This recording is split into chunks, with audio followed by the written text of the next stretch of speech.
अस्सलामुअलैकुम, कैसे हैं आप सब? मैं ठीक-ठाक हूँ अल्हम्दुलिल्लाह और उम्मीद करती हूँ आप सब भी ठीक होंगे। Welcome to Gudiya's vlog. आज का व्लॉग बहुत ज़बरदस्त होने वाला है। रात हमने अटेंड की एक मेहंदी और पहले जिस फैमिली में हम गए थे उनके पहले बेटे की मेहंदी थी। बहुत ज़बरदस्त रही मेहंदी भी और मैंने क्या-क्या काम किए वो भी दिखाऊँगी। तो पहले करते हैं अपना व्लॉग शुरू करने से पहले जिन लोगों ने चैनल को नहीं किया हुआ सब्सक्राइब, वो सब्सक्राइब कर रहे हैं और लाइक और शेयर ज़रूर किया करें। ये आपकी छोटी-छोटी मोहब्बतें होती हैं जो हम लोग मेहनत करते हैं, उससे आपकी सब्सक्राइब करने से हम लोग खुश हो जाते हैं। तो जी ये फ्राइडे वाले दिन का व्लॉग जो मैं आप लोगों के साथ शेयर कर रही हूँ और फ्राइडे को अक्सर मेरे हस्बैंड सुबह नमाज के बाद चले जाते हैं। पास ही सब्ज़ी मंडी है वहाँ पे और बहुत अच्छी और ताज़ा सब्ज़ी मिल जाती है वहाँ से और चटनी बन जाती है, धनिया पुदीना बहुत अच्छा मिल जाता है, लहसुन अदरक बहुत अच्छा फ्रेश। अक्सर हम अदरक बाज़ार से शॉप से लेके आते हैं ना, वो इतनी फ्रेश नहीं होती, तो ये अदरक इतनी फ्रेश होती है। सारी चीज़ें यानी मंडी से हर तकरीबन 15 दिन के बाद हम ले आते हैं। सब्ज़ी तो ये होता है ताज़ा, जब भी पकानी हो ताज़ा आ जाती है, लेकिन ये जो ज़रूरी चीज़ें होती हैं ना, लहसुन, अदरक, प्याज़, आलू, टमाटर, हरी मिर्चें, ये वाली चीज़ें हमें चाहिए होती हैं घर में ना, तो ये फिर वो ले आते हैं। तो आप लोग मेरी ये देखें चीज़ों को, साथ-साथ मैं आप लोगों के साथ एक बात शेयर करना चाहती थी, जो कि बहुत ज़रूरी कई बातें होती हैं जो हमें एक-दूसरे के साथ शेयर करनी चाहिए। ताकि किसी का उस बात से भला हो जाए या अच्छा हो जाए, तो अपनी और ज़्यादा बातें वो शेयर करनी चाहिए जो आपका खुद का एक्सपीरियंस हो। हम सुनी-सुनाई तो बातें हम एक-दूसरे के साथ शेयर करते रहते हैं, बताते रहते हैं, लेकिन जो खुद आपके साथ एक्सपीरियंस हुआ हो ना, वो बात करनी चाहिए। आज मैं आप लोगों के साथ बात ये करना चाहती थी कि हमेशा हमें पॉज़िटिव रहना चाहिए किसी के बारे में। मैं आपको मिसाल देती हूँ अपने सगे बहन-भाइयों के बारे में। बहुत सारे बहन-भाई, हम सब बहन-भाई शादीशुदा हैं, कि मेरे भाई हैं, इतनी हम बहन-भाइयों में मोहब्बत है, अल्हम्दुलिल्लाह अल्लाह ताला दुनिया की बुरी नज़रों से हमें बचाए। लेकिन ये होता है, जिसको जिसकी याद आ रही होती है ना, वो उसको कॉल कर लेता है। कोई गिला-शिकवा नहीं है, कोई किसी से कोई डिमांड नहीं है, कोई लड़ाई-झगड़ा नहीं है, कोई कभी भी मिलते हैं, बहुत अच्छे तरीके से मिलते हैं, कोई किसी से कोई गिला नहीं करता कि तुमने मुझे कॉल नहीं की या मैंने तुम्हें, अगर हम मैं कॉल भी कर लेती हूँ तो मैं ये नहीं कहती कि देखा मैंने तुम्हें कॉल की या आपने मुझे कॉल की नहीं, क्यों नहीं की, बड़े भाइयों से या कुछ ऐसे। जिस भाई की याद आ रही है मैं उसको कॉल कर लेती हूँ। जब भाई को मेरी याद आती है वो मुझे कॉल कर लेते हैं। तो पॉज़िटिव रहें, किसी से गिला-शिकवा ना करें। हम ससुराल में रह रही हूँ, आप लोग भी ससुराल वाले सुन रहे होंगे जो लड़कियाँ ससुरालों में रहती हैं। गिले-शिकवे ना बनाएँ, नंदों ने फ़ोन नहीं किया या मैं क्यों उसे फ़ोन करूँ? अच्छे तरीके से रहें, कोई बात नहीं उसने फ़ोन नहीं किया तो आप कर लें। इससे ना आपका अंदर का जो एक टेंशन होती है ना, जो एक हम गिले-शिकवे बना के हम अपने अंदर टेंशन पाल लेते हैं ना, वो नहीं रहती। सीरियस बात है। मैंने खुद अपने साथ ये आज़माया है। अगर आपको किसी के साथ मोहब्बत है ना, चाहे वो आपके बहन-भाई हैं या आपके कोई ससुराली रिश्तेदार हैं, किसी के साथ अच्छी अटैचमेंट हो जाती है ना आपकी, तो अगर कोई थोड़ी बहुत बदमज़गी हो रही हो ना, तो उसको ख़त्म करने की कोशिश करें। क्योंकि अगर आप जल्दी ख़त्म कर लेंगे ना, तो आपके अंदर भी सुकून रहेगा और वैसे भी ये मेंटली सुकून हासिल करने के लिए ना, किसी से भी गिला-शिकवा ना करें। अगर कोई बात बुरी भी लगी ना, दरगुज़र करना सीखें। सीरियस बात है, 1-2 दफ़ा आप दरगुज़र करेंगे ना, आप अपने अंदर सुकून महसूस करेंगे, क्योंकि अल्लाह ताला की ज़ात देखें ना, गफ़ूरुर रहीम है, दरगुज़र करने वाली है, कितनी ज़्यादा माफ़ करने वाली है। ये छोटी-छोटी बातें अगर हम मिसालें अल्लाह ताला की देखें ना, तो इंसान सीखता है। बहुत बड़ा दिल हो जाता है कि हमारा अल्लाह भी तो हमें इतना कुछ माफ़ करता है, हम तो इतने गुनाहगार हैं, हमारा अल्लाह भी तो हमें माफ़ करता है, हमें दरगुज़र करता है, तो हम क्यों नहीं कर सकते? तो ये थी मेरे दिल में बात कि ना, मैं अल्हम्दुलिल्लाह बहुत पुरसकून हूँ इस मामले में कि मैं अपने बहन-भाइयों से बहुत खुश हूँ, मेरे बहन-भाई मुझसे बहुत खुश हैं। तो ये वाली बात थी। तो चलें मैं आपको दिखाती हूँ कि मैं शादी की तैयारी आज क्या कर रही थी। तो जी सारा मैंने काम किया। दिल चाहता है कि जिस दिन हमने कहीं जाना हो तो कोई काम ना हो। हम औरतों की भी तो कोई छुट्टी होनी चाहिए। औरतों की नहीं, सॉरी, लड़कियों की भी तो कोई छुट्टी होनी चाहिए। तो जी मैंने सारे काम किए। फिर मैंने अपने हस्बैंड से कहा था मुझे एक मेहंदी चाहिए, जो कि मैंने मेहंदी लगानी है। मेरा दिल कर रहा था मैं फुल तैयार होके जाऊँ। किसी की मेहंदी होती है ना, बस बंदे को तैयार होके जाना होता है ना। घर की मेहंदी में तो घर का फंक्शन हो ना, शादी हो, तो बहुत सारे काम इंसान के सर पे होते हैं ना, वो इतने अच्छे तरीके से तैयार नहीं होता। मैंने अपने हस्बैंड से एक मेहंदी मँगाई थी और जिसको मैं आपको दिखाने की कोशिश कर रही हूँ कि मेरे हस्बैंड क्या ले आए, वो पूरा डब्बा मेहंदी का उठा के ले आए। और मैं इतनी ज़्यादा बहुत ज़्यादा शौकीन भी नहीं हूँ। ये पूरा डब्बा तो उनको चाहिए होता है ना, जो बहुत ज़्यादा शौकीन हो। तो कह रहे कोई बात नहीं, एक मैं तुम्हारे लिए एक कहाँ से लेता, वहाँ पे पूरा डब्बा रखा हुआ था, मैंने ले लिया, तो तुम इसको ना तक़सीम कर दो, जिन जहाँ-जहाँ पे भी बच्चियाँ हैं तुम उनको दे दो, भिजवा दो। मैंने कहा एक तो मुझे ये टेंशन हुई कि आप इतना बड़ा डब्बा ले आए, और अब दूसरी टेंशन ये दे रहे हैं कि मैं इसको तक़सीम करूँ। बहरहाल फिर मैंने खुद ही मेहंदी लगाई और मैं शादी वाले घर भी ले गई थी इनको। तो जी ये इंडियन स्टाइल की झुमकियाँ मैं लेके आई थी। मेरे पास दूसरे बड़े-बड़े झुमके थे। ये मैं काफ़ी दिन से ढूँढ रही थी।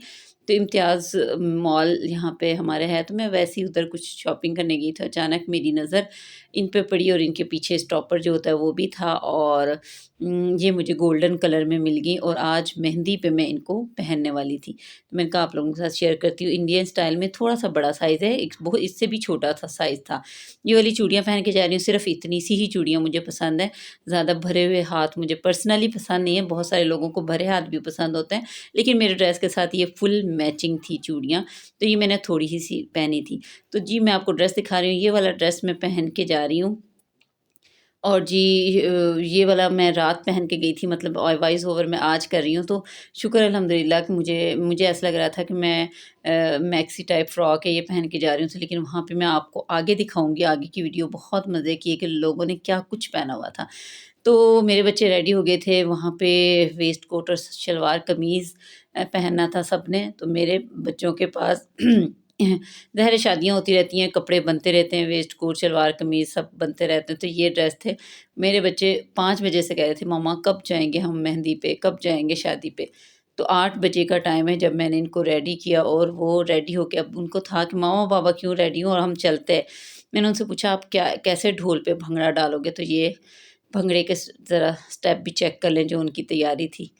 ज़रा मैंने तेज़ कर दिया कि ज़रा तेज़-तेज़ करके भी आप देख लें, तो बच्चों की एक्साइटमेंट भी कितनी ज़्यादा होती है, लेकिन एक्साइटमेंट बेचारे बच्चों के बीच में ही रहेगी, क्योंकि मेहंदी वगैरह का फंक्शन लेट ही शुरू होता है।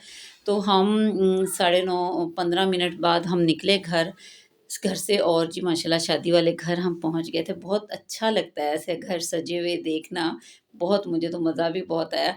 तो घर पहुंच गए थे, और वहाँ पे ये कुछ मुख्तलिफ़ फ़ैमिलीज़ में मुख्तलिफ़ रस्में होती हैं। ये हमारी रस्म होती है कि जो बच्चा है जिसकी शादी है लड़के की, उसके मामू ये लेके आते हैं, इसको हमारी ज़ुबान में भात बोला जाता है, भात।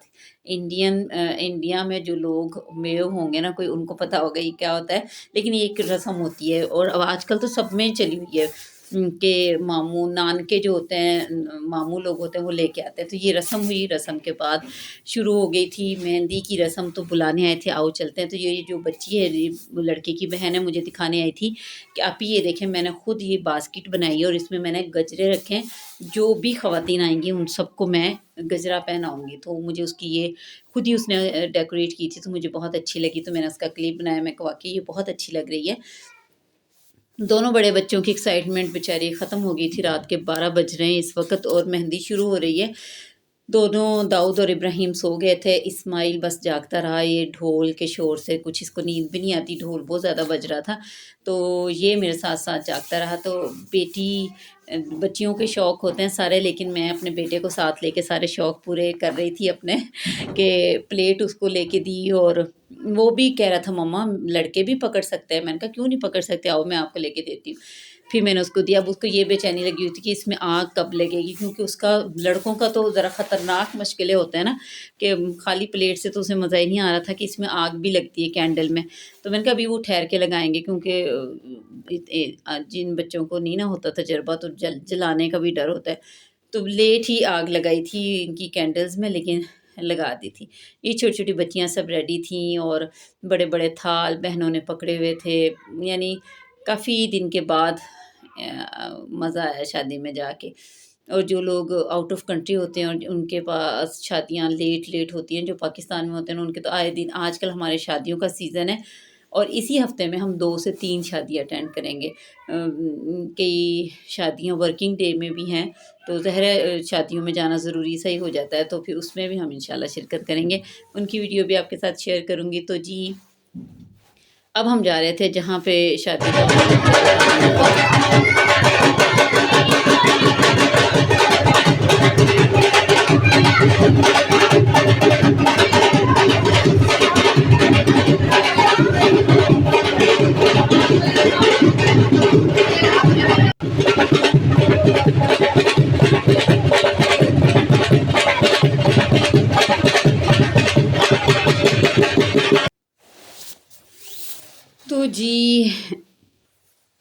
मैं अपने बच्चे को सँभाले हुए जा रही हूँ पंडाल की तरफ पंडाल की तरफ कि जहाँ पे सब लोग गुज़र गए ना, फिर मैंने कहा अब आप आओ, क्योंकि मुझे ये था कि किसी के लहंगे-शहंगे कोई आग ना लगा दे। सबने बाल-शाल खोले हुए थे, तो उसको चलना ही नहीं आ रहा था और उसको ये था मेरी कैंडल ना बुझ जाए और मैं उसकी कैंडल को सँभालने में ही कैमरामैन भी बनी हुई थी और उसका कैंडल सँभालने में भी लगी हुई थी कि उसकी मोमबत्ती अगर बुझ गई तो मुझे टेंशन लग जाएगी। बहरहाल बेचारे की क्या मोमबत्ती आखिरकार बुझ गई और कहता है कि मैंने भी जला के ही प्लेट रखनी है। फिर वहाँ से मैंने बैठ के दोबारा ये प्लेट उसकी मोमबत्ती उसकी जलाई और फिर उसने प्लेट यहाँ पे रखी और जी यहाँ पे साइडों पे लगी हुई थी चेयर्स और बीच में अभी भंगड़े-शंगड़े होने थे और रात के बज गए थे 1:30। तो बहुत ज़्यादा टाइम हो गया था। मेरे हस्बैंड ने भी और ज़ाहिर है मैंने भी, हमने नमाज़ के लिए भी उठना होता है और ज़ाहिर है जिनके घरों में शादियाँ होती हैं ना, तो उनका तो ज़ाहिर है लेट तो हो ही जाते हैं सारे फंक्शन। तो जी ऐसे औरतें और एंड पे मर्द भी बैठे थे और यहाँ पे भी लड़के के दोस्तों ने कज़नों ने सब ने ढोल के साथ भंगड़े-शंगड़े डालने थे, गजरे हमें पहना दिए गए थे और यहाँ पे था कि हम जब जाने लगे तो हमें ज़बरदस्ती पकड़ा कि आप लोग मेहंदी तो लगा के जाओ, दूल्हे को मेहंदी तो लगाओ। मैं और मेरे हस्बैंड फिर हम मेहंदी लगाने आए, मेहंदी लगाई और उसके बाद हम आ गए अपने घर। रात के 2 बजे हम घर आए। आज मैं बारात की वीडियो बनाऊँगी और कल आपके साथ शेयर करूँगी। शुक्रिया आपका देखने का। अल्लाह हाफ़िज़।